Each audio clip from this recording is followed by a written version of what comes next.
Hey, welcome to Pirate Life Podcast.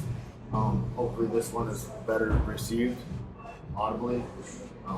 Logan Gilbert really ruined the last one over at Beach Gym when I was recording with Mike Clearly. I apologize. You guys can email him at beachgym.com. But we appreciate that. It's my here. He's also. Anyway, it's got a beautiful top knot, so it's really more stuff. Top knot bitch.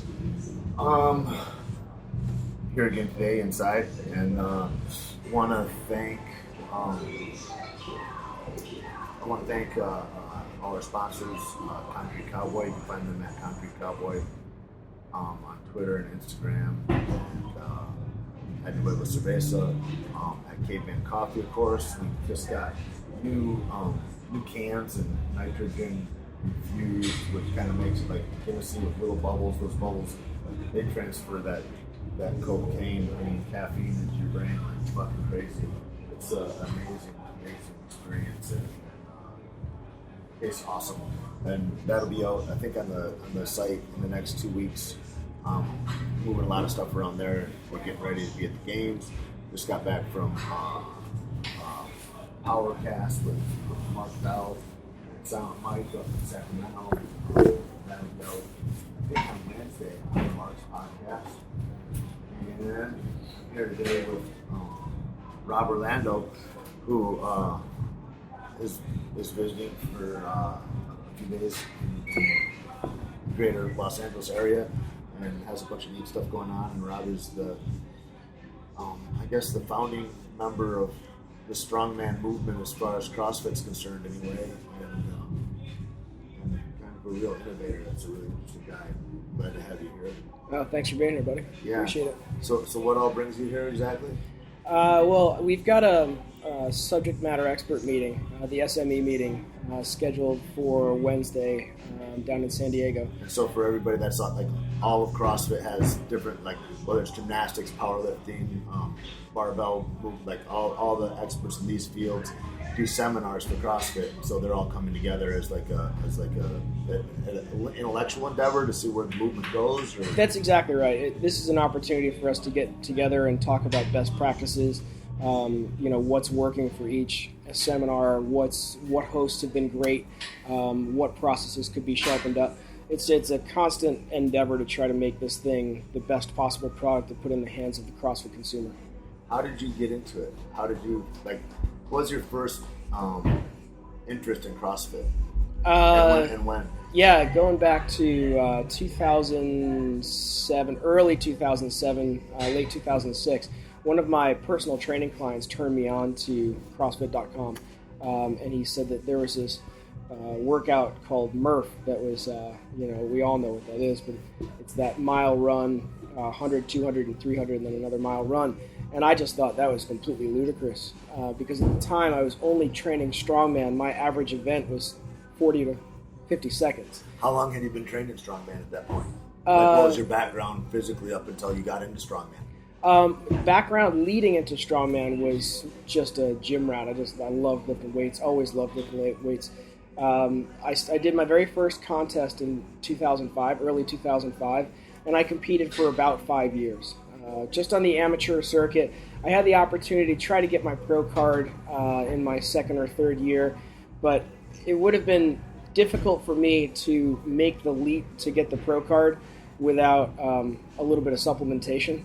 Right, because all those guys are way past 250. Yeah, to get the pro, like I could have been a lightweight pro and competed in the 231 class, and I was right at the very top of that class. So the lightweight is 230 pounds. Yeah, the lightweight strongman. It's a little different. It's the 231. Lightweight in mixed martial arts is 155 pounds. Yeah. Just to put it in perspective. Yeah, so lightweight strongman is 231 and under, and then the middleweight is up to 265, and then 266 and up is heavyweights. And so, as an amateur, you just thought, well, maybe I'll incorporate this. Did you start training your clients this way then, or did you have a gym at that point? No, I didn't have a gym yet, and I had a personal training, core clientele, but I was driving from house to house to see them, and nobody had the equipment that I needed. How do you train for a strongman? I mean, if you're in like 24-hour fitness, it's not like, all right, I'm going to load up the 45s and I'm going to try to get them to a rack higher than my head, or like. Yeah, I mean, I had everything at my house. All the training that I did for all the strongman contests that I ever competed at, it was all prepped in my garage. So I had all the stones and yokes and kegs, and I had everything that I needed. So I just trained on, I trained in my driveway. Awesome. And I prepped, but what I found was that as I was doing more and more contests, I realized there was so much value in the movements that it wasn't just good for strong guys, but it was good for everybody. And when I had the opportunity to open up my gym, the first thing I did was go out and I brought all of my existing equipment from my garage to my house, and I started making more stones, and I started re-engineering the yoke, because the yoke that I had empty weighed over 400 pounds. Holy shit. The farmer's handles that I had were 200 pounds empty. So it was important for me to make it scalable and accessible. And that's where we started engineering equipment. We built our first yoke. It took us 4 or 5 different iterations to get it right. But once we got that dialed in, I gave the drawings to Bill at Rogue, and Rogue has been fabricating and distributing those for me since. Awesome. So those are all your designs that Rogue carries? Yeah, for the log, yoke, axles, and farmer's handles, those are our designs. Awesome. How do you, what's the difference with, like, this is kind of a tangent, but like the big wooden log versus steel logs? There's no mechanical difference whatsoever. The feeling is exactly the same. Wood tends to be very temperamental because it's subject to the weather, and it expands and contracts. So you don't want to drop it. It's more of a showpiece than it is a piece of everyday durable equipment. Right. Like having a really pretty surfboard. Yeah. Yep. It's for the wall. Cool. So then what was your first exposure with CrossFit as far as you personally? Like, you're training all these people wherever, and then where does that go? Yeah, again, same client.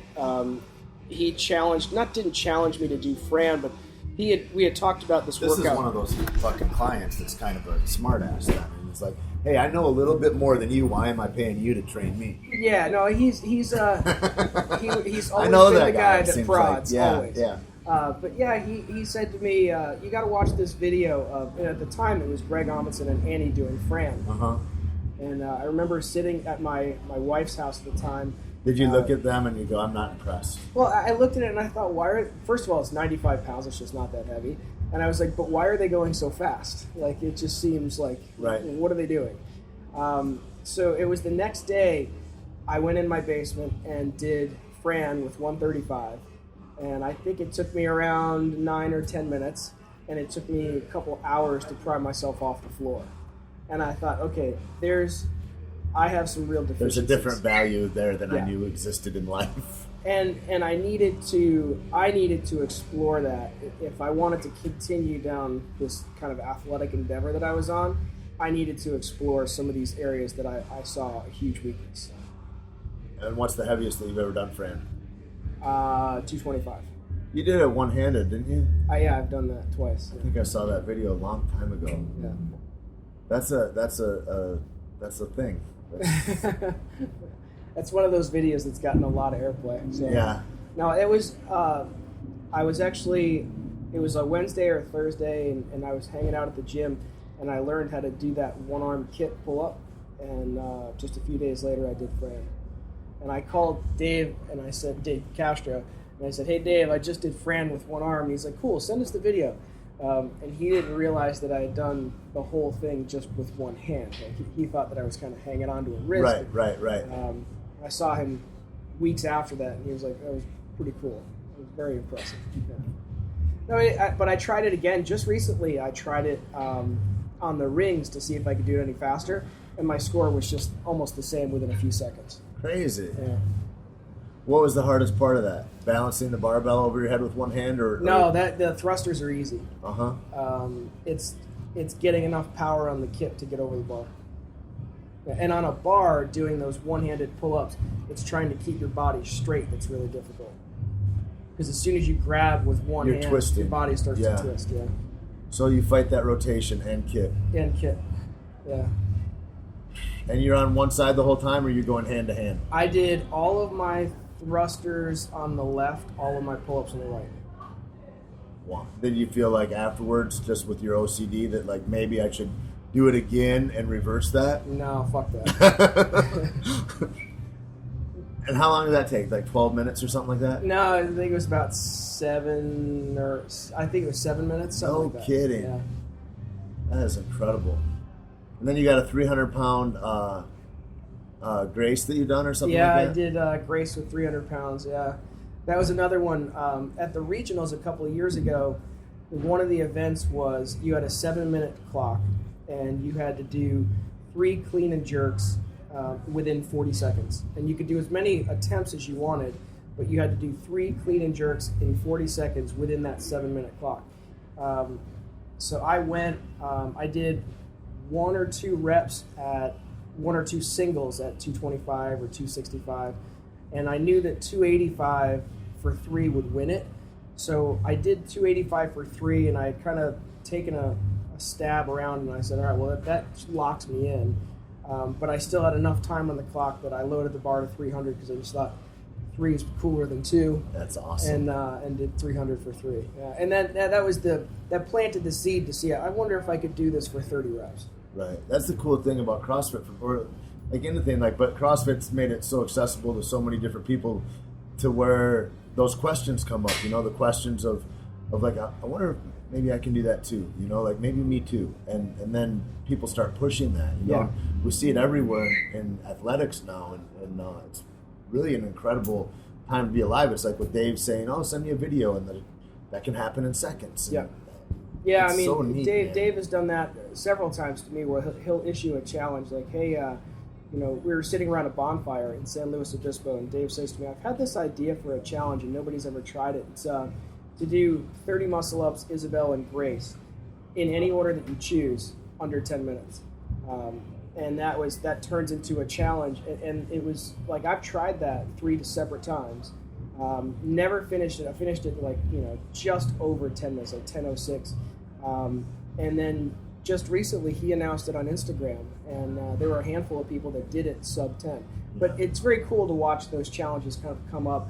I live for that stuff. It's fun. It's neat. Like that I don't know, it's cool. There's a lot of books, there's a lot of data now of people that are looking into like supporting that idea of like what is possibility then. I mean, like really, you've got silly catchphrases of impossible is nothing, but it's like when you're transcendent of what your own limitations are, but then also like achieving beyond what your normal abilities are. Like you're achieving beyond what is possible in a way, and then it pushes it.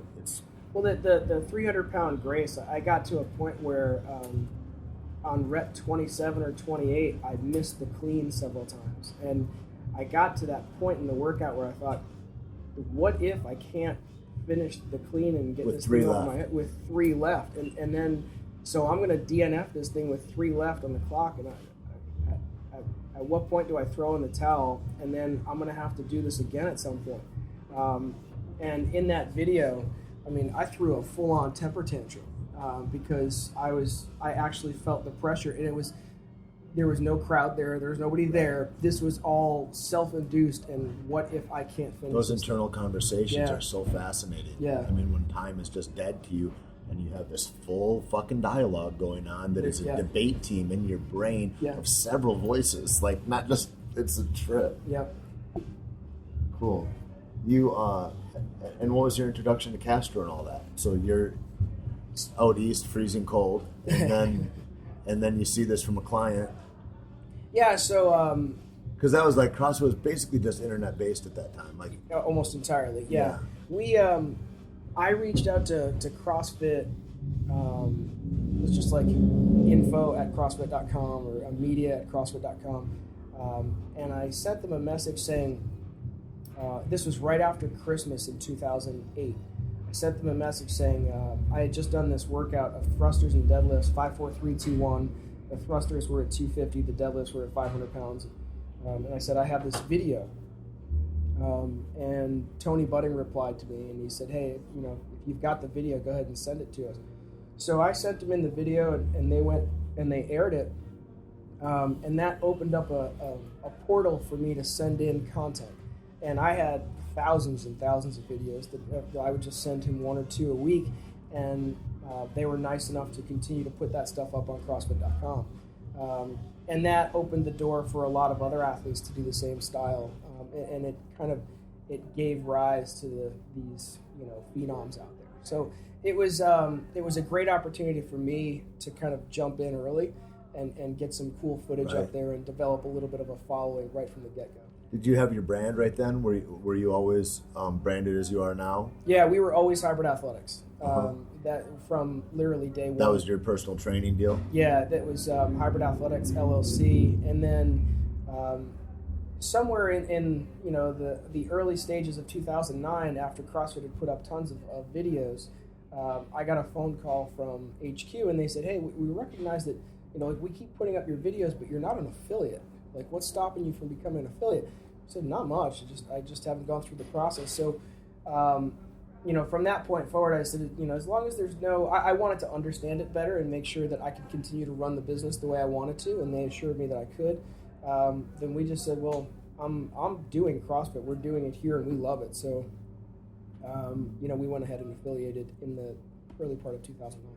Right on. And how many? When you say we, like how many? You had partners at that time? I had one female partner for the first 4 months that we were open, and I realized very quickly that was not going to work. Because you hate women. That's not it. I jump to conclusions sometimes. I'm sorry. It's a pretty big leap. No, it wasn't going to work because it seemed like the work relationship was such that I was putting in 80 hours plus per week, right. and she was lazy, and she was not putting in a commensurate amount of time. Yeah. So I thought, but she thought she was. Yeah. And I would, there's a million reasons why I wasn't going to work. That's wizardry. I don't know what, there's a female genome. There's like some kind of sorcery that happens in there. I've seen that before. I've heard of it. Yeah. I don't know. Nobody in my life I've never seen that with anybody that I know. Of course, first, but I've heard of it in magazines and stuff. Cosmo, whatever. Anyway, just whatever I pick up on the floor of Logan's bathroom to read. He's got magazines like that. Yep. Yeah. But yeah, so I realized really early that it wasn't going to work, and that I'm a sole operator, and we've been.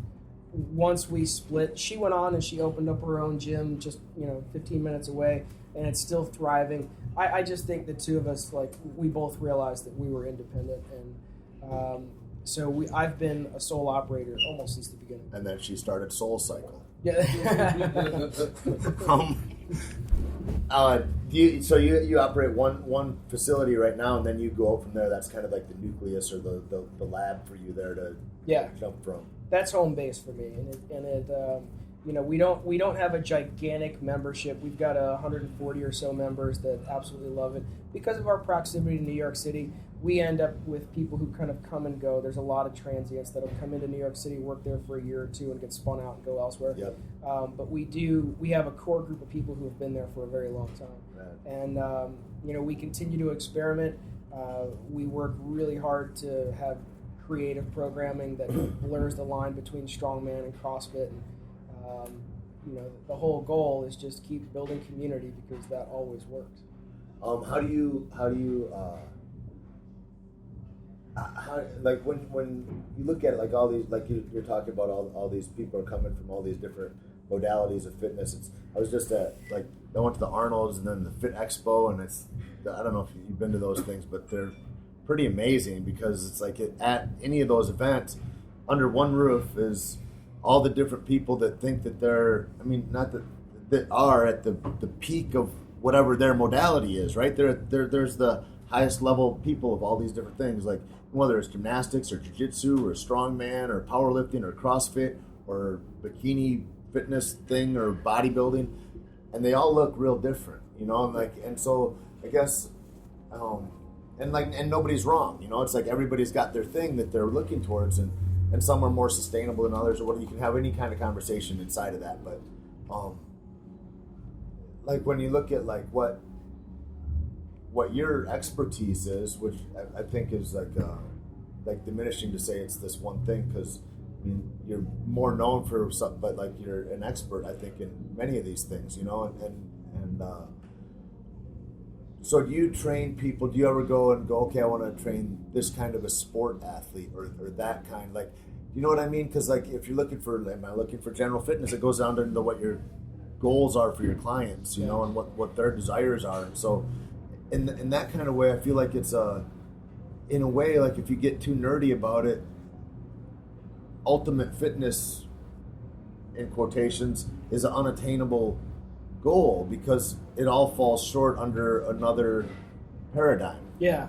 You know, is that right or no? I mean, that's just what I'm thinking. No, you know what? I've always approached fitness as that this is not one size fits all. Okay, so we at Hybrid Athletics, we don't RX workouts. We don't put a prescribed weight on the board. We put a prescription on the board that it starts with a time domain, and then we backfill it with some movements that we haven't done in quite a while, and then we backfill that with a rep scheme that's going to get us to the time domain that we're looking for, and then everybody gets a slightly different one-off workout based on what are your goals and ambitions and what are you training for. So I don't look at it as one size fits all, that every person who walks in the door is going to do the exact same thing at our gym. That's just not how we operate. Right. We treat it a little bit more like a personal training program where, all right, if you're coming to me and saying, I want to train and I want to compete in a strongman contest at some point, well then instead of kettlebell swings, maybe we're going to do Atlas stone to shoulders, where we're still going to train that posterior, but we're going to put a different piece of equipment in your hands. So we modify whatever it is that we're doing based on the person who's standing right in front of us at that time. And the other thing that I look around too is there is no one way is the right way. Like I think as soon as you make the assumption that your way is the right way or is the only way, you've made a fatal mistake. That's the only wrong there That's is. exactly right. That the truth is that, and I was telling Logan this, I think the other day, that when I originally dove into CrossFit, there was a little bit of snobbery where if you weren't just doing CrossFit compound movements, breathing heavy, doing your metcons, if you were doing lat pull downs or if you were doing bicep curls, if you were doing leg extensions, Can't believe how dumb you are. right. But Kind of now thing, yeah. you fast forward a couple years, and it seems like that stuff, not only is it becoming more acceptable, but it's actually encouraged. Right. And if people ask, because I go to the YMCA every Tuesday, and my son has gymnastics there, and they've got a big heavy set of dumbbells, they've got lat pull downs, they've got a solid dip bar. Like I can go in there and just do what I was doing when I was 18 to 22. And the reason that I go in there and do it is because I love it. It's fun. It works. It's something different. And if we're following that, the biggest thing too is it's fun. it's fun. Oh. It was fun when I was 18. It Yep. was like, why do I bench press once or twice a week? Because benching is awesome. So I look at the different things that I was doing and having fun when I was 18 to 22, and I still enjoy doing that stuff. And I wouldn't dare remove that from my program because it doesn't fit somebody's model. I think the thing too is that like in an era where you're trying to inspire and encourage people to do anything, just fucking try, man. Like I just need you to get out and try. Like to be like, no, don't try like that though. Like there's nothing douchier than that, you know, really. And that like you're a dream killer in a certain way, and to spoil that, because it's not often that we get inspired. Like if you're habitualized and kind of being not movement oriented, and then you are, and then someone's like, no, like maybe I won't do anything then, you know? Right. That whole thing of staying in it. I think that gymnastics, is that the best thing that you think that a child can do? Everybody asks me, like, what should my kid? I want my kid to do parkour or MMA or this or that. I'm like, I always tell them gymnastics, I think, is the best thing that you can do as far as body awareness. I agree with that wholeheartedly. My son and daughter have both been in gymnastics since they were 3 years old. My son is super flexible relative to his size. He's really strong. He's got great control over his body, and that I don't see how that hurts him in the long run ever. I feel like it sets you up for everything. Right. So what we've seen, my son now is 9 years old, and what we've watched is that, the little boys in his gymnastics class when he was 4, there was 20 boys, and it's slowly dwindled down to where now there's 4 or 5. As they get to be a As little they get bit a little bit older, right? Yeah. And maybe they're a little bit more self-aware, and there's, you're not playing football. How come you're not playing football? Right, because that's dumb, that's why. But but the truth is that I see gymnastics as being an amazing outlet for a young, 9-year-old boy. And he loves it. The best thing, man. He loves it. I mean, it I don't know, we talked about that yesterday. We talked about head trauma a lot and stuff like that, and like stuff like football and all that stuff. And people think that it's getting safer and safer and safer, and it's like the more safety measures they put on it, actually it makes it more dangerous for the body that is wearing the safety. Like it's a crazy thing, man, to put your kid into a place where they're going to be concussed continually. And then little boys get up and I got a headache, and they're like, just get after it again, dust yourself. And it's like repeated brain trauma as a growing person. It's a trip. Yeah. Do you work with any sports teams or anything like that, or do you get sought after for like power output from guys like that? No. I mean, we've been hit up by some of the local hockey teams. Right. We've had a relationship with 1 or 2 high school football teams around us. It's a sad commentary, but to me, it seems like the generation that's coming up through schools right now, they just don't want to work all that hard. And what we found with working with some of the younger football kids around us was that when they got sore, they complained to their parents. Right. And we weren't asked to come back. So let's slow that down then. I'll tell you exactly what happened. We went to, I told the existing strength coach and this is a state championship winning football team, okay? I went to their strength department and I said, I just want to see what you guys do in the weight room, okay? I'm going to be a fly on the wall and I want to watch your program. Right. So we went in and we watched one workout with their varsity team, and they were doing back squats absolutely atrocious. They were doing bench press absolutely atrocious. It was a complete and utter shit show. So I went to the head coach and I said, this is an abomination. I don't know who's running this program, but if you're going to ask me to come in here and do this, and we did it pro bono, we did it for free. Right. I said, I'll come to your high school 3 times a week over the course of the entire summer and through the entire school year, and we're only going to do body weight exercises. We're going to do push-ups, sit-ups, squats, sprints, shuttle runs. That's it. Because these kids don't know how to air squat, never mind put 135 on their back and try to back squat. And they went on to win the state championship, but because they were continually in the state of being sore, right, from doing push-ups, sit-ups, air squats, and shuttle runs, we were not asked to come back. Trip, huh? Yeah. So it's almost like they're comfortable in their shitty status quo. Yep. Well, and if you're winning, it encourages that. Yep. Like if you're, it's like going to the fucking casino, and winning is the worst thing that can happen there because it gives you this illusion that like, oh, I'm doing it right. Like, right. And then you don't have a house anymore. We had, I had one challenge that I issued to the entire varsity team, and that was to, at my cadence, do 20 consecutive push-ups, unbroken. And we started that almost the first day that we in summer training, and we did that all throughout the season. And we never, as a team, 40 guys, never could do 20 consecutive push-ups. How slow? What's your cadence? Oh, it's just down, up. Like no way. There wasn't any long holds. This was 20. I thought maybe you were being kind of a dick. No. Down and hold, hold. I set the bar so low that most people should have been able to finish that. That's crazy. I use that. That's not. Is that physicality or is that like mental toughness? Like these are kind of pussies that have never been pushed hard. Both. They're just complete. That's wild, man. And I always thought that, and I used to say to the team, I'm like, if your opponent this weekend could see this, they'd walk all over you. Right, but because you're coming in as the state championship team, they're walking in with a different set of expectations. They don't understand how sad it is physically for you. Isn't it crazy how much of a mental thing that is? Like what you just said. Like if you could get video of them being that weak, right? Like mentally and everything. The guys that were like, oh my, it's like going against Mike Tyson. It's like I don't know, like Mike Tyson's the most ferocious boxer to ever live. Like, and people were fucking terrified if they had like.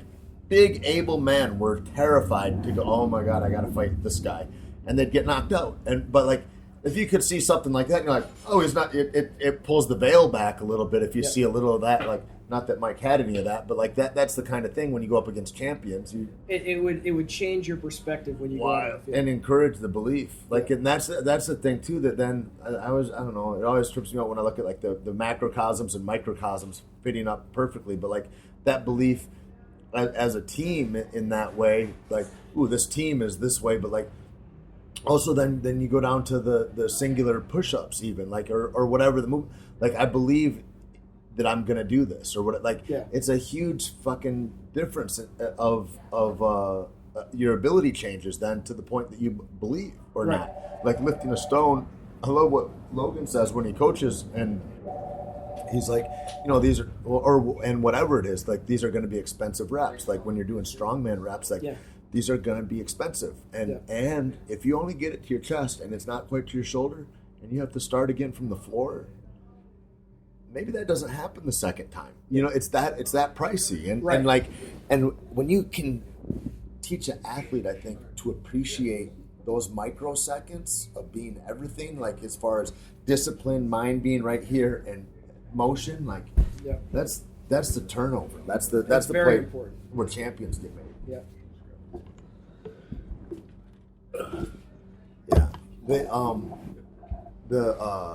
The grapplers at my school, all the jiu-jitsu guys, Logan went out and we made a bunch of stones and all that, and they do yoke carries, but the stones, I think, are the biggest thing. The stones and the farmer's carries, just for grip, like, and any athleticism, like always in fighting too, it's like our coaches would always wreck our grips because that's the first thing that dies, like the first thing that goes away. And those guys, when you squeeze a rock and you have to, like, it makes it, and it's unforgiving. There's no edges to get. It's not like you're gonna, I'll find this crease that's really sweet, right? Like, there's none of that. And when you have to squeeze that hard and get vertical, like, when they grab bodies, like, they grab each other, it's like, it's done. Like, one of our guys is 145 pounds or something. He easily grabs 200-pound men.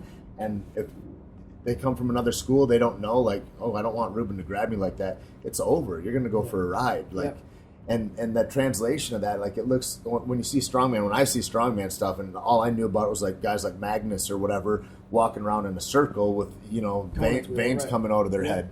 And, or pulling a Kenworth or something, and you look at how that translates though into other sport is really fucking remarkable to me. Like, it's important, like, because we're diminished. Like, it's like CrossFit. When I started CrossFit, and they go, well, if you're great at deadlifting, awesome, but if you don't really get good at running or gymnastics or whatever, your deadlift isn't going to go up that much. But conversely, if you do get good at gymnastics or running, even like a little bit, your deadlifts will go up. Like, it's like magic, right? You take care of the deficiencies.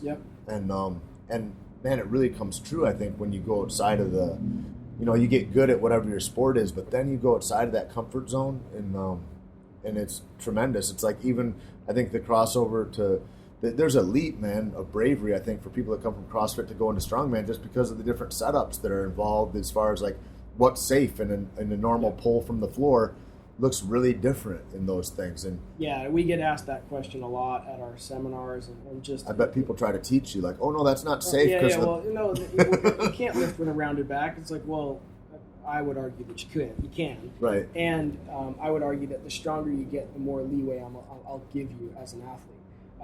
If you, on day one, I'm going to demand what looks like perfect form, with arms perfectly straight and back flat back, but over time, as you show me that you've kind of mastered the movement and that you're adapting as an athlete, there's going to be some modifications to what we'll let you get away with. But what we find is that, in particular with stones, violent hip extension is absolutely everything.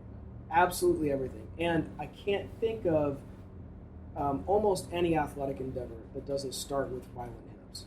And that's, whether it's sprinting, whether it's jumping, it doesn't matter what it is, you got to have good, quick, mobile hips. And those Atlas stones trains it in a way that is so intuitive, so quickly learned, and so quickly adapted to other movements that we see progress right away with our athletes. And they're fast. Fast.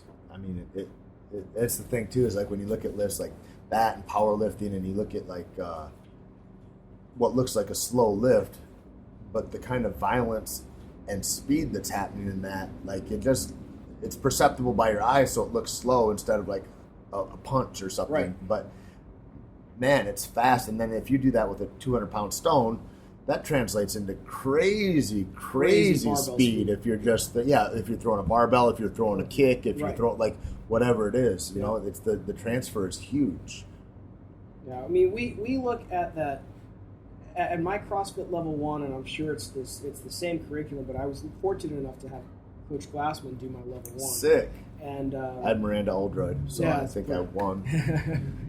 So at that event, you know, I'm sitting there and I'm listening to the whole formula of CrossFit, which is large load, long distance, quickly, and we want. It's like they wrote your book for you. Well, honest to God, it was. I went to Coach Glassman right after that lecture, and I said, you know, I'm a strongman by trade. Like that's my background, and I feel like the message that you're up there. It fits perfectly with large load, long distance, quickly, and functional movements. And so how do we blur those things together? And he looked straight at me and he said, I don't know. He said, but I'll leave it up to you to figure out. And once you figure it out, let me know. And that was to me, that was the gauntlet. And I'm like, okay, I'm gonna go ahead and start to incorporate this stuff in. And we just started plugging strongman movements into CrossFit style rep schemes and time domains. And the effect was profound. But if you look at the original CrossFit model, which is constantly very functional movements executed at high intensity, it dovetails absolutely perfectly with strongman and these movements. Perfect. Yep. Like when I started taking the strongman course at Deuce, and like it's all exactly that. It's like it's a complete 100% like pure transference of information of the. Oh no, it's just like this. It's just different stuff you're doing. Yeah. Do you use like other like sleeves or tacky or anything like that when you lift? Or no, we don't use any tacky in our gym for a couple reasons. Because it's gross and have all over the gym for one. That is the primary concern. Yeah. That, you know, it's very difficult to get off your skin. It's difficult to get off the equipment. Is it like a kerosene situation to get it off your skin? Like gasoline. Gasoline. I've used gasoline, fluid, WD-40, whatever, like that seems to work. Yep. But I mean, do you really want that stuff not only on your skin, but do you really want that around your gym? Like we made an executive decision within the first couple of days of being open that we are a tacky-free facility, and you know, we still have guys that'll come in and and tacky, for people listening that don't know, it's like to lift stones, people will put tacky, like it's like pine tar basically, that they put all over your forearms so that you do have a grip on that stone that's more so than you would on skin. Oh yeah, it's like, you know, you're the weight that you can move by using tacky on your forearms and hands is substantially higher than without. But we have a handful of guys in our gym who have shouldered the 275 stone with no tacky, and we have a bunch of guys that have loaded to a 52-inch platform, a 300-pound stone. So we have guys that are, you know, every bit as strong, and these are just amateur, you know, these are not pro strongman guys. My friend Logan can do that. Logan, with no tacky. He's very strong. Very strong. Very strong. And he's not just strong, you know, like he also has impeccable technique, like he moves flawlessly, so that helps too. Yeah. Solid athlete, all around. Yep. It's true. You can find him at Functional Coach. Yeah. Anyway, a lot of times I hear people in the street. This is a real aside. I'm sorry for diverging, and they'll not even address him as Logan or Mr. Gelbrick or anything like that. They'll just say, "Hey, Functional Coach, I have a question." You know, and it's always followed, "Hey, Functional Coach," and then a query of some kind. You know? Yeah. Yeah. No, he's no doubt. Never lets him down either. World famous. Yeah. Anyway, back to tacky and cheating. I don't know. It's a trip. Like I was like, because talking to like Shane and Laura Sweat and like all the West Side guys and talked to Mark Bell yesterday, but like they all wear these suits and shit, which to me, like sometimes I don't know. I remember being a little kid and you got big feet and little socks, and it's like I would get frustrated and cry trying to put fucking socks on. Like I can't imagine getting into one of those suits, like the bench press suits and all that.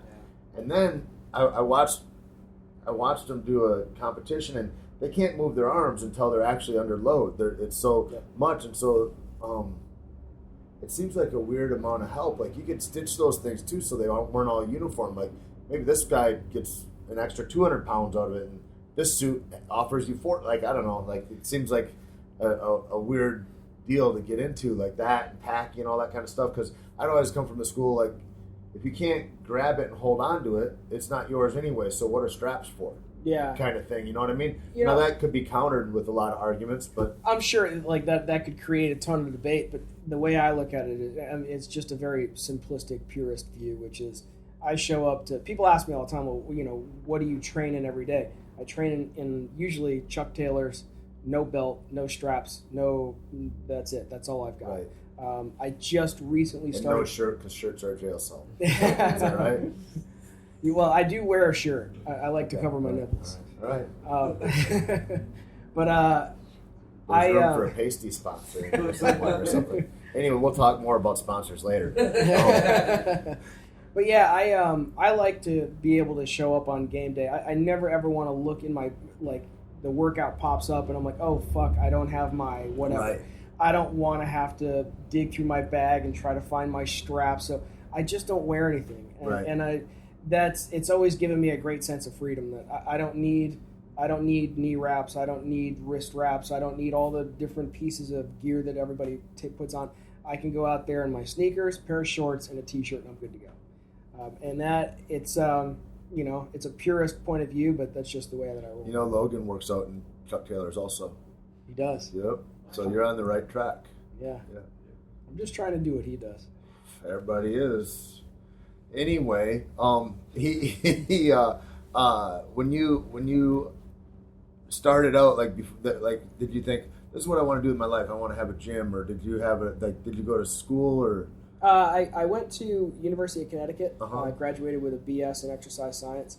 I graduated in. So you always kind of knew you wanted to go down. I've been involved in fitness. In third grade, I won a push-up contest. That same year, I won a jump rope contest. It was some charity that we did. When I was in fourth grade, I got a pull-up bar for my birthday. I got a weight set when I was in fifth grade. This is just always what I've done. Awesome. Went to college, and my father was encouraging me to go to business school and to get a degree in economics. And I'm like, dude, you don't know who I am. Right. Didn't you see my contest when I was in third grade? Yeah, come on, bro. I got all the push-ups done. So I graduated with a degree in exercise science and then started personal training people right after that. And it's just been kind of one thing flowing into the next. It's a huge thing to go outside of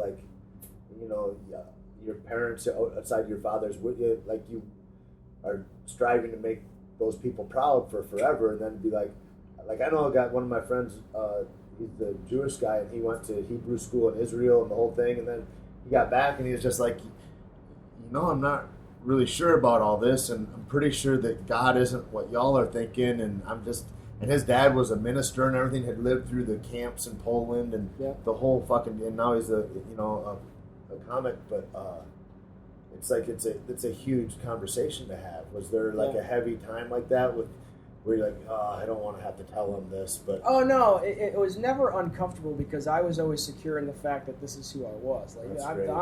I'm a physical fitness guy, and so I think that there were certainly some questions from him, like how are you going to make ends meet? How are you going to do this, that? But almost from the very beginning, as a personal trainer, I was essentially running my own business at 22. Right. I was managing relationships. You're learning more than you're going to learn in school anyway. I learned everything that I needed to know about personal training and or running, the beginnings of a business the first year out of college. Yeah. And I always say college was a great experience, but I don't know if it was really entirely necessary for what I needed getting outside of college. To me, I had a great mentor in New York City that kind of taught me. Denzel Gracie? No, guy's name was Gary. He was an amazing kind of mentor, and for 9 months just showed me the ropes on how to personal train people and how to give them that one-on-one attention, and it was like a crash course. And from that point forward, it was just me running my own business and managing those relationships. Do you like one-on-one stuff or groups better? Like when you're teaching, is it like easier for you to disseminate information if there's a wide swath of people and then other people can see other people, or is it easier one-on-one? I did the one-on-one thing for so long that I really enjoy groups now, where it's just, I find it more, there's more energy there, there's more give and take, and I like the atmosphere that having 30 or 40 people in a room breeds. So it's, that's just personal preference. There's an excitement to that, for sure. Yeah. We were talking about that yesterday about, they used to have like different fights in different places. They used to run them at the Hard Rock, and then they did one at the Thomas and Mack, and it came up kind of like what the turning points for the UFC was and all that. And Forrest Griffin and Stephan Bonner, they fought in that epic fight that really changed the whole arc of MMA for everybody. They fought in the Thomas and Mack, and I don't know, I was in the room, there's 500, it seemed like 500 people, like, or 2,000 people maybe at the most, like it was really little, but like fucking the energy in that, and then you think about, God, what would that have been? And it was pretty electric, but like when you're at the MGM Grand and there's, thousands and thousands, it's like fucking, there's a different energy to that for sure.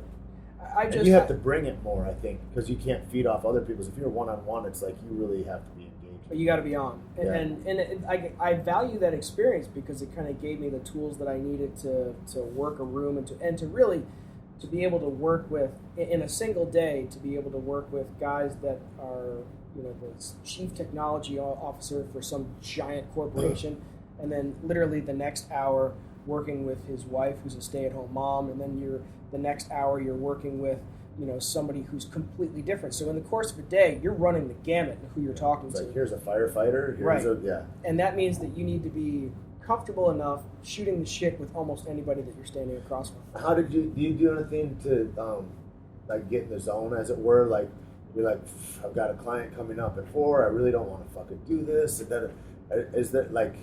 Yeah, because there's days that are off days. Like, what do you do to get in the game and be like, okay, let's go. I'm going to dial this in. What are your pep talks like? That's an interesting question. I mean, there were definitely times where I would sit outside somebody's house for 5 or 10 minutes, and I would have to talk myself into going in. Yep. And I do that with phone calls. Yeah, you'll sit there, I'm like, oh, this is an important phone call, and I'm like, it's a phone call I have to make, and it's like months will go by. And yeah. I mean, I would sit in the car and just ramp myself up mentally and emotionally, and usually it wasn't a factor of who I was going to see. It was usually a factor of me being really tired, and that's because I was going from house to house. I had to be accessible at 5 a.m. and I also had to be accessible at 8 p.m. and that made my days unbelievably long. So I would train 3 or 4 people in the morning, and then I'd have this middle of the day where it would die down a little bit, and then it would pick up again in the evening. So I'd go 4, 5, 6, 7, and 8. And by the time you get to the guy at 8 o'clock, I mean, you've been awake since 4 a.m. and you've had countless conversations, and you still need to be able to bring some level of energy to it. So, I mean, as soon as we get involved in dialogue, it's cool. Right. It's just walking through the door. Yeah. That's the hard part. Yeah. That's why you want to go to a tattoo artist early in their day. You don't want to be at the last appointment. No. It's huge. I like it because it's a different. I don't know if it's some kind of a construct of maturity or something like that, where it's like you have to put aside, like, how I feel about it doesn't matter. Yeah. I have to come and be expressive in this way. Right. Like, and I not only have to show up, but I have to show up in this right way, full of vitality, excitement, and encouragement. Like, and when you dial yourself in and go, because most of us, I think, we go into life and we're like, oh no, I'm feeling this way, it's going to be great. Yeah. But it's like to make yourself feel that way, to own that and be accountable for your own emotions in that way, and go, this is the way that I'm going to shake the tree and make $1 today. I have to do this. Right. There's no other option. Yeah. We had a coach at Hybrid Athletics, and he was a relatively new coach he was just starting out. He had been there for 5 or 6 months, and we had hired him away from another job. And there was a day where I was sitting at my desk, and he was supposed to lead one of the night classes. It was 5:30 or 6:30 p.m. And he had a shitty day, and he was sitting down in a chair with his hood up over his head, just kind of like slumped down. And people were coming in, and they're saying, like, "Hey, Rob, what's going on, man?" And like they're saying hello to him, and you can feel this black hole, okay? And so he runs the class, and it's the most uninspired, horrible, bullshit class. And the last guy walks out the door. I sat him down across from me. I said, "Okay, so that was the last time you're ever going to do that." And it was literally the first time that anybody. Get it? He got it. And I was like, nobody cares what your day was like. I'm sorry. They're coming here to escape their day. That's the line that I gave him. I said, this is not about you. This is about the people walking in the door, and this is the 60 minutes during the day where they get to forget about all of their bullshit, and they don't want to get downloaded with your crap. So it was a very strong conversation, and thankfully he kind of he understood it, processed it, and he was able to carry that out, from that point forward, which was great. It was because it could have gone the other direction. It could have gone. You're looking for a new coach. Yeah, I mean, exactly. I've done that with guys at Undisputed, where it's and where I'm like, oh, okay, I get it. You're feeling bad. You're fucking, dog died. You're this, you're that, whatever, or you're just like, oh, I'm in a funk today.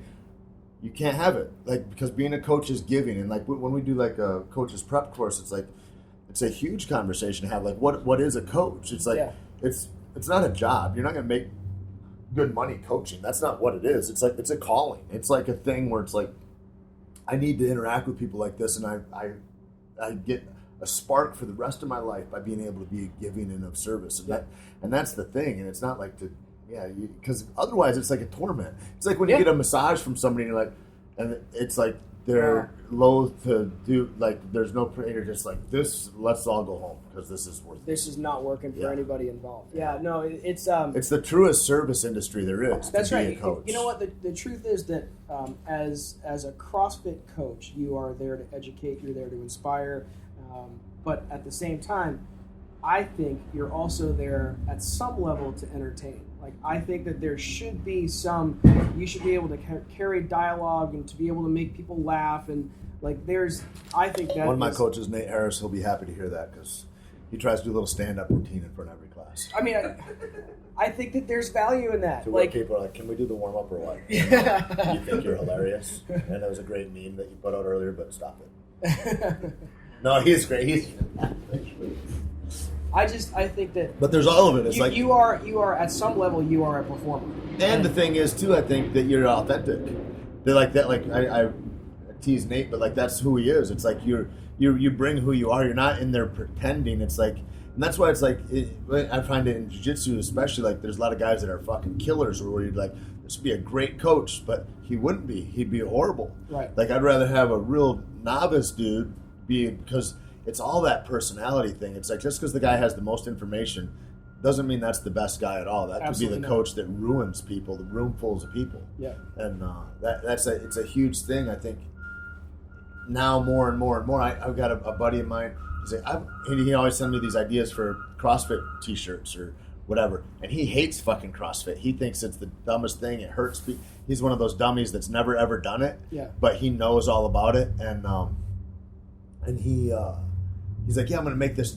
I'm like, how are you going to do that? He's like, I'm just going to start a site and sell it. I'm like, people are going to know you though. And you're going to see and right you're through and that. you're a dickhead. Yeah. And he's like, no, I'll just be behind it all. I'm like, there's no companies being behind anything anymore. It's like, this is my shit and I'm proud of it. And like, what do you guys think? And if you're a jerk, people know, like, it's like there's such transparency in the world now with all this stuff that you can't get away from that. There's not like where you're hiding from yourself and all of a sudden you're the Koch brothers behind, something fuzzy and warm. It's like, oh, those guys are those guys or whatever. Yeah, no, you'll be outed as a fraud in the heartbeat. Yeah, it's interesting. So that whole thing has changed your world too, technology. Like you travel everywhere. Like, how many countries you were in last year? All of them. Every country. Yeah. How was Iran? Was that good? Believe it or not, we were just a few miles from the Iranian border. No, I've been to the Middle East. I've been all over Australia, all over Europe. Done a ton in the U.S. So I've bounced all over the place. You go, oh my God, I can't believe this is really happening right now. It happens to me pretty frequently, but I'm standing in a hotel room in Kuwait, and I'm about to go on in front of almost 40 people teaching a seminar. You're just like, how did I get here? I'm about to teach 40 people how to flip tires in Kuwait. Like so, that, do they wear robes and shit? When they we had two that were totally covered. Fucking wild. Yeah, no, like it is. You're in their culture. Yeah. And you're trying to educate them as to what it is. Eye-opening. It's just such a cool thing to do. Yeah. No, it's. I pinch myself frequently that I've been able to go on tour across Ireland. I've done 2 tours across Australia. We're planning another tour for California, actually. So we've been able to go out and travel like a bandit at some point a bunch of times. This is the thing that's so exciting, I think, because like where we are right now with stuff like that happening, and I look at my life like that, like all my friends, it's like there's such little like micro revolutions happening everywhere in the way we transfer energy and emotion and information, and it's huge. There's like huge movements that are right at hand right now. Like if you're bored in the fucking world today, you're a boring motherfucker. Probably, yeah, you've got your eyes closed. Paying attention. Yeah, there's so much going on. So much that's just boiling right now, and it's an amazing time when like whatever your idea is, people are like. I remember I was wearing a pirate as fuck shirt the other day, and my Uber driver drops me off, and he's like, oh, so, and he's fucking Iranian. I was like, something about the government came up. We're leaving the airport, and he's like, yeah, and like vote like this. I'm like, yeah, votes in America are not really a thing really so much unless you're Nabisco, their vote counts, and whatever, and kind of I have that kind of a jaded view of like our government is a shadow of whatever corporations have the most money in our country. But he goes, no, it's a good government. And I'm like, what? He's like, in Iran, they just take you out of your house and kill you. And I was like, oh, yeah, we do have the best fucking place in the world to live, for sure. No question. When this old man just opened my eyes. He was there, like he was a little boy when the American hostages got taken right before Ronald Reagan took office and shit. Yeah. I was like, that is different. When you live in a place where death squads come through and just take thousands and erase them. And you have no choice. Yeah. Having been all over the world and seen different cultures, and I can say that as flawed as the U.S. system is in a lot of ways, this is the greatest place on the planet. So I couldn't think of another place that I would want to raise my kids, and I can't think of another place that I would want to do business. This is, having been all over the place, I can make that judgment for myself. Right. What about Spain, though? Spain's cool. Spain is cool. Everybody, they're like, that's the best place I've ever been. And we have a seminar coming up off the Spanish coast in Alicante, which is just a few miles from Ibiza. So we're going to be out there in August, and I'm looking at pictures online, and it just doesn't look real. So maybe I'll go and make coffee or something with you. Yeah, that sounds good. That sounds good. Or I can do a girth fit kind of class. It's like a birth anyway. It's yeah, this old man, he drops me off, and he goes, oh, what is this pirate as fuck? And he's like, oh, you don't know. And I go, I made it. But like that's the country that you live in too, is like, it's like I had this idea in my head, and then I made it. Like, it's like a fucking anything, like whatever you want. Like, that's the thing, is like, oh, there's not this existing right now, and I like doing this thing. Maybe other people would like it too. I mean, that's like the innovation of like, whether it's CrossFit or whatever, like, back in the day the UFC started. Or I remember reading a blog from when Logan was doing functional fitness on the Bluffs, and he's like, here I am in this place that's just the earth, and with an idea that I had and other people I told about the idea, and now I have a job. Like, Well, the idea that we travel around and teach people how to flip tires and lift Atlas stones, that is, in a million years I could have never predicted that that's what I would be doing to support my family. And if I'd have designed my life, I would have shortchanged the shit out of myself. Like, right. I didn't have, I just got interested in stuff and did that stuff. Right. But I didn't know what the end game, and still don't. Like, it's just like a crazy ride that I'm on. I have no idea what I will be doing in the next couple weeks. Yeah. And that, to me, there's, I have friends that have been working at the same investment banks and the same places for years, and they get their 3% increase each year. And for them, that is a level of comfort that they like and that they've grown accustomed and that they to. Need also. That doesn't work for me.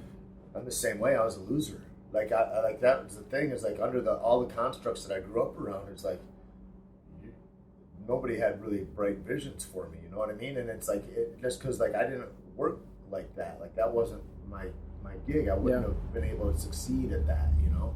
And what a horrible thing had any of those things worked out for me, really, in retrospect, you know? Yeah, I mean, I did medical sales coming right out of college. I did medical sales for about 7 months, and I knew in the first 6 hours that it was a huge mistake. I was sitting at my desk, and it was 2 o'clock in the afternoon, and I wrote, at the time I was just dating I was engaged to my wife, and I wrote her a letter, and I was like, this was a complete disaster. And I said, right now, at this day one, first 6 hours, I sent her a message saying, this is not going to work. I'll stay here until you and I get married, and then at that point I have to leave. And I ended up quitting a month before we got married. What did you think about all that? I just fully supported it. Nervous at all? Not even a little bit. What a cool lady. Yeah. No, she's a good one. We've been married for 16, almost 17 years. Wow. And we've been dating since I was 16. So we've been together for a very long time. I really do think you can split the world into a couple different types of people, and it's those people that need that, I need that check at the end of the week every week. And then to me that's a suicide in a way. I've never been happy in that way. And when you go and you're like, I'm gonna have to make this work, and I'm not sure how it's gonna go, and there's a little nervousness and a little bit of all that. That's the best part. I fucking like that. That's the best part, man. Yeah. And then I got a lot of friends through Facebook or whatever that I grew up with, and they're like, how does that work? How'd you do that? I'm I just couldn't do this other thing that you're doing, and and it's just different, man. It's just. Somebody asked me a long time ago, were you ever scared when you opened up the gym? And I thought, no, I never had any fear of failure because I knew that I had to make it work. When that option is off the table, that okay, I've said this has to work, then I'm going to work until it works. Right. And we've always been in a place where, from the very beginning, all the things we've tried, things that have failed, the little ideas here and there, of course. but the bulk of what we've tried to do, anything that we've really put ourselves behind, we've made work. Yeah, I think it's a huge component for anything, is that where you're going to throw it all in. It's I'm here, and this is what's either got to happen, or else I'm going to have to find something else. I'm And it's weird, no matter how many, I have to have that talk with myself all the time too, because no matter how many times I go through the process of it, I oftentimes think, okay, Tate, you've always had a roof over your head, you've got clothes on your back, you're going to be taken care of, it's going to be okay. Just try. And that's been the only thing to do for me, is just try. I'm going to go and I'm going to try as hard as I can, and then I'm going to try to let other people know why I'm trying, be expressive about it with myself, and then so if I do that, and I look to help other people along the way, as long as my idea is cemented in man, I want to share this with other people, and that sense, fuck, it always works greater than I ever thought it could. And then I get people that are coming out of the woodwork where I'm like, I can't believe this motherfucker right here is just saving my life with this idea. And they, it's cool like that, where there's that sense of cooperation in the universe, I think. Yeah. No, I've just, I've come across a lot of people who, and I think we've inspired 10 of our own members to go out and open up their own CrossFit gyms, most of which quit their employment to go do so. Wow. And you look at I look at that, and some people say, well, are you pissed that you got all these spin-offs? I'm like, no, we inspired somebody to the point where they were willing to lay down what they were doing to go and put it all down on opening up their own CrossFit gym. And I look around and I think, well, that's if we made that kind of inspiration possible, then we succeeded. Yep. I think that's the thing, is that how many people can you get off the grid? Yeah. Kind of thing, like how many people feel like encumbered or enslaved by their existence, and they're like, there's other options, and like follow that. And like when you follow, it sounds so, it's like the stuff I'd heard forever and ever and ever, and never knew it to be truer than I know it today, that like you follow, you do what turns you on the most, and then that's the thing that builds into the thing that you're doing. Like, yeah. It becomes great. Like I always was like, I remember being in 5th grade thinking, I can work hard now, and then I could retire early. I'm in 5th grade. Yeah. Or I could fuck off now, which I like doing, and then I'm gonna be a slave forever. And I just look at adults that I knew, and everybody would tell you one thing or another. None of those fuckers knew. None of those fuckers could have written my life. No. And I look at it and I go, I can't wait to retire somewhere and just do that. And now I look at it and I go, I can't imagine not doing something all the time. Like every year it just gets more awesome about the stuff that you're able to do, and like the people you meet, and it's just cool, man. I couldn't imagine stopping. No, I've said this at a bunch of seminars, because people will ask about the travel and the hours that get put in, and the truth is that in the last 9-10 years, really since I stopped personal training and opened up the gym, I haven't worked a day. Like there's no real work. Right. This is happy fun time. I get to be as creative as I want to be, and I get to interact with some incredible people, and I'm part of this creative movement. So I'm just fortunate to be kind of locked in that right now. Yeah. Well, right on. I know you got to go. We got like 20 minutes before 11. And thanks for coming on. Where can people find you and all that? Yeah, so you can go to our website is hybridathletics.com or .net. You can go to strongmanwad.com. Every day I program something that's got a strongman slant to it. It started out as a little bit of a joke a few years ago, but now we're over 3 years in, and we've got a very cool search function where you can filter out movement by movement. So if you have access to Atlas stones, you can type in Atlas stones, and it'll give you every workout that I've ever posted that has stones in it. Right. So you can use that as a great resource if you're just trying to figure out how to program some strongman stuff. So strongmanwad.com. And then I'm part of this new social media e-commerce platform called Fitmoo, Fitmoo. And we are just about to kind of hit the launch button on that. So if anybody wants to check that out, it's fitmoo.com. You can create a profile, and the way the whole thing works is it is a social media platform that we've taken the best characteristics of Facebook, Twitter, and Instagram, where you can socialize and you can experience your fitness lifestyle all in one place. But we've also added an e-commerce component too, so you can buy, sell, and endorse anything on the site. Sick. Yeah, so we're in the process of right now of getting just 1 or 2 more athletes, recognized CrossFit athletes, to sign on. We've got a bunch of very big CrossFit brands on there, and we're going to launch this thing to the CrossFit market very shortly. So fitmoo.com is a place where people can check it out and just experience something that's a little bit different. What about Instagram? Instagram, it's CrossFit Robbo. Twitter, it's at CrossFit Robbo.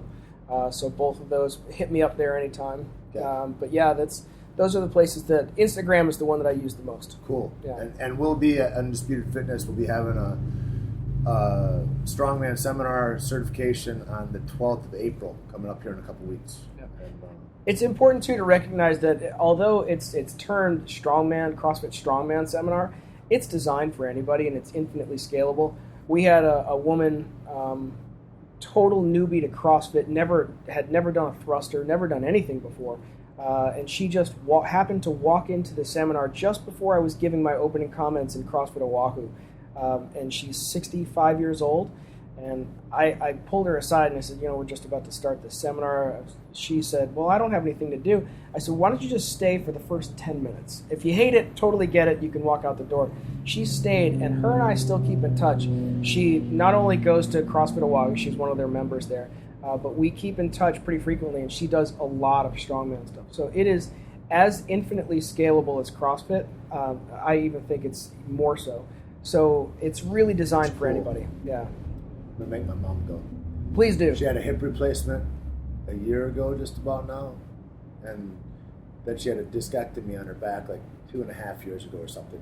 But she's fit, and that she just—it's like a belief. I think a belief thing. But I think like farmer carries and stuff like that stuff would serve her, like being under pressure like that. She'll love it, and we'll take the very good care of her. The logs are probably too heavy, but like.